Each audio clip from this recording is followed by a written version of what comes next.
Welcome to welcome to the show. Chris Graham here with Rod Mullins. We're going to talk NASCAR with the big race out in California, race number 2 of the 2023 season. And Kyle Busch is the winner. So Kyle Busch gets the win, Rod, holds off Chase Elliott, Ross Chastain down the stretch. Take us into the race and how things played out towards the end there, especially. Well, I think it was a race that you could say was clearly dominated by Kyle Busch from the beginning.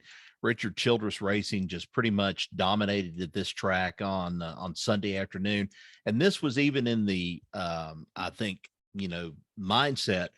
We don't know if we're going to get this race in or not, because on Saturday the rain and so forth, the snow especially. I saw an update from Bob Pockrass with Fox Sports, and he was showing, snow coming down there in the infield and so forth. And I thought, I don't know if this race is even going to be able to be run on Sunday. And they canceled the Xfinity race. They turned around. They had the race, both races, as a matter of fact, on Sunday. And it was kind of the swan song for Fontana Speedway, because really nobody knows what's going to happen with that racetrack after this race this season, because the plans are to go to a short track. But the question is it going to be on the NASCAR schedule next year or for the future? That remains to be seen. But, getting back to this whole thing with Kyle Busch from yesterday, I can't say enough about Kyle Busch being able to say over and over for so long, we're capable of winning. We're not washed up on wins and stuff. This is not the end of my career. I can go and do this. And sure enough, when he made the jump over to Richard Childress Racing, there were some people that probably said, he's done for, because Richard Childress Racing has kind of been sporadic here and there with Austin Dillon and also Tyler Reddick before he jumped ship over to the Toyota cars. But he ended up picking up his 61st win of his career, the most among active drivers, 9th all time. And for the 19th straight season, Busch has won at least one race, one way or another, and he ties himself with Richard Petty for the series record. Now, the only win he picked up last year was the win at Bristol, when he just happened to just come across at the point that Chase Briscoe and Tyler Reddick kind of got tangled up there on that final last lap, and he was able to punch on in. And, the first thing that was said on the radio, I think, said to him and stuff, welcome to RCR, baby, first of many. And I think they've got their plans of what they're going to do. And if I were the other teams right now in the NASCAR garage, I would start shaking. I would start worrying about some things, because Richard Childress has been, I don't want to say down and out for so long, but he's not been a major player in things for a while. This race yesterday established him, or reestablished him, as a major player in the NASCAR teams and also on the circuit. We've talked so much about Hendrick Motorsports over the years with Rick Hendrick and all. He's not been dominant, Richard Childress and his race team, pretty much since the end with Dale Earnhardt and the death there at Daytona back in 2001. Kevin Harvick won some races for him, but it's just not the same thing. He's got a legend in the seat with him now. He's able to drive. They ended up with some sponsorship yesterday, California, there for that race with Lucas Oil out of Indiana. It was a big win for Lucas. Lucas has been on everybody's car at one time or another in the circuit. And I tell you, the way that Kyle Busch put it, he says, this has been just great. The guys did a great job. Everybody worked so hard in the off season, and he couldn't thank Richard and Judy Childress enough, and Austin Dillon for calling him up and telling him about the opportunity they were going to have when all this came about last year in the big signing. Also setting a record or breaking a record, I guess, for wins by a brother tandem, him and his brother, right. Kurt, breaking the Allison's record with their 95th win combined as a brother duo. Yep. We still miss Kurt on the circuit with as he continues to recover from his concussion issues from last summer. Chase Elliott coming in second. Elliott didn't have a good run at Daytona. So, the guy who dominated the series a lot last year, at least during the regular season, with a nice run going around the track on Sunday. Yeah, Elliott started 31st during the race, but according to, the formula based on owner points, and they didn't have qualifying, didn't have practice and so forth, he ended up being there for the, by the race end, he ended up being one of the most competitive, fastest cars in the field. But he said, we were really proud of the team, but we didn't run good there toward the end of last year. And just everybody went to work hard and trying to get there. They've still got some work to do, though. He said it was really nice just to see that long gap that they had from last year, that hard work pay off, and then have the car like they had, wanting to be able to pull something off. So, that's a good thing, at least for him. And he congratulated Kyle Busch over the win. For him to leave and then go to get the job done like that's pretty cool in his book. But you can't count out Ross Chastain. He had a good race as well. Led a race high 91 laps to Busch's 27. And that's the thing. Busch had only 27 laps, but they were the 27 most meaningful laps he's probably run since last year when he was running for Joe Gibbs Racing. So, Chastain definitely out there. He's showing contention as well. Trackhouse teammate Daniel Suarez ended up in 4th, followed by Kevin Harvick in his 750th career Cup start. Dean Hamlin, Brad Keselowski, they had a good run for the first time since Daytona. Alex Bowman, Austin Dillon, and Joey Logano coming in 10th. And I'm sure that really frustrated Joey Logano, because as the points go now, Ross Chastain has taken control over the Cup Series standings over Joey Logano, the way things have, changed since Daytona. Michael McDowell had the lead. There was some strategy going on late in the race. I think it was around lap 20 with 27 to go, I should say. There was a caution, and some guys were deciding whether or not to stay on the track or go in quick for a pit stop and get gas, no tires, gas, 2 tires, gas, 4 tires, or just stay on the track.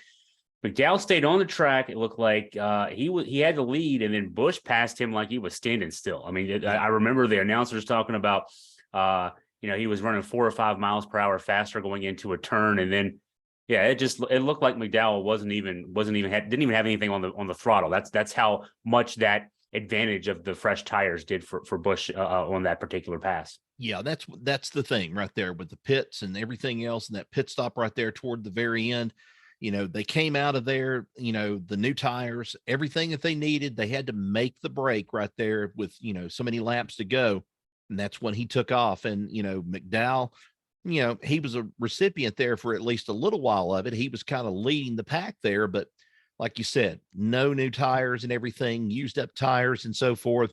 Cold day, trying to get the heat back in those tires after you've kind of slowed down during the caution period. During that point, you've got to get the heat back in those tires quickly. And these tires were not coming back on Michael McDowell anytime soon. And then once Busch and them had the fresh tires, and they got out there, they got them hot, they expanded on the inside, and lo and behold, we had ourselves a race to the very end. You mentioned the cold. A couple of times the TV crew showed images of the not too distant mountains out there, right? And you saw snow. I mean, snow in the peaks, and we know that there was an odd Southern California snowstorm this weekend. Just how much does cold weather like that affect a race like this? Normally, no matter what time of year you'd be racing in the Los Angeles area, it'd be nice weather. So I'm sure the teams may have been a bit unprepared for this. Yeah, I think some of them were. Probably a lot of them were expecting warmer Southern California weather. I would even guess some of the teams probably even packed some of their clothes for Southern California weather. And then they had to come up with somebody else. Hey, we've got a big snowstorm coming in this weekend and stuff. We've got another holler coming from North Carolina. Somebody's going to have to bring us some coats. We're going to have some stuff here. I'm sure that made a difference too. Try to stay warm in the pits. That's going to be another thing too. While you're there in the pits, you've got to be able to have those hands. You got gloves on normally and everything, but depending on the wind and depending on that Southern California wind, it can be biting at times too. So there you are trying to stay warm. Then you've got the car out there, and the car is, I wouldn't say the car is at a disadvantage, so to speak. It goes out there and it runs well, but the tires have everything to do with it. And that cold surface, even though they may hold a little bit of temperature in it and stuff, it can wear on the tires after a while. And the tires can be really good. They can start out good. And then once they get hot, they expand. You start to get that a little bit of traction in there and so forth. We had the sun popping in and out at different times during this race. Also, you had it mostly cloudy though, which, kind of kept those tires still having to keep them hot to kind of keep them going around the track. Yeah, I think a lot of them were probably a little unprepared this past weekend at Fontana with the way the weather was, but some of them adapted really well. It's obvious by looking at Richard Childress's team. They adapted really well considering the weather conditions out there, and they did a number on the field. We're 2 races in, so there's just a couple races under the belt here. Any trends emerging early in the season? Not a lot of sample size here, but do you see anything that makes you think that we should be looking for?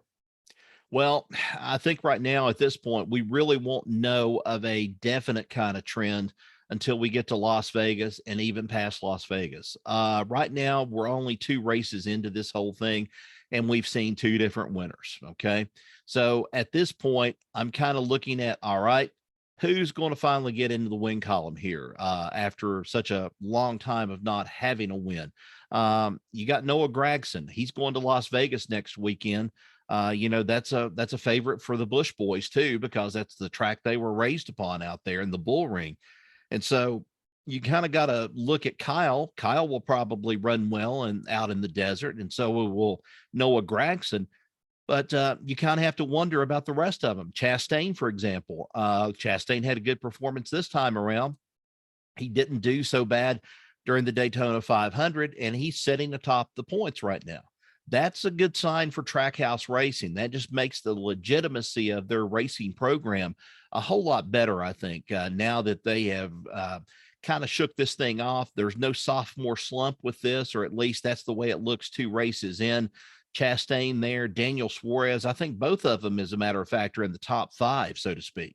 So, with those 2 guys there in the front, we've got a thing right now pointing toward the smaller teams, the smaller crews, the race teams trying to at least establish their foothold. And if they can establish that foothold early on and stay consistent throughout the season, you might see a Trackhouse Racing at the end of the season win a championship out of this. But a lot of things have to go their way. How many more races have we got to go? 34 or something like that is what we've got to go. And momentum is going to really play a vital part in this. We have yet to even see what's going to happen at the Food City 500 or the Food City Dirt Race is what I'm trying to say. We're going to have yet to see that one. Also, they're going to be returning to Circuit of the Americas for another race, another road course race. So early on this year, there's going to be a lot of tracks that's going to tell the tale of whether or not this upstart Trackhouse Racing is going to be able to hold on, or is somebody else more established, like a Kyle Busch, being led or being pushed in there by Richard Childress Racing, going to get back to the top. So we're still kind of early, but we're starting to see some signs of it. You mentioned Vegas. That's the race this weekend as the NASCAR circuit continues as West Coast swing. This weekend's Vegas. Next weekend is Phoenix. What can we look for this weekend in Vegas? What about that track and its specific ways of racing and maybe who does well there traditionally? Well, 1.5 mile, kind of like a tri-oval, sort of, so to speak, a dog leg there, sort of like I call it a cookie cutter track, sort of like a Charlotte, sort of like, some of the other Speedway Motorsports properties. But in this case, I think I mentioned earlier, Kyle Busch is probably going to be one factor in this. But I can't really count out somebody like a Ty Gibbs in this. Ty Gibbs getting some coaching in there, probably from Kurt Busch. That's another one of the Busch brothers' favorite tracks. They love Las Vegas.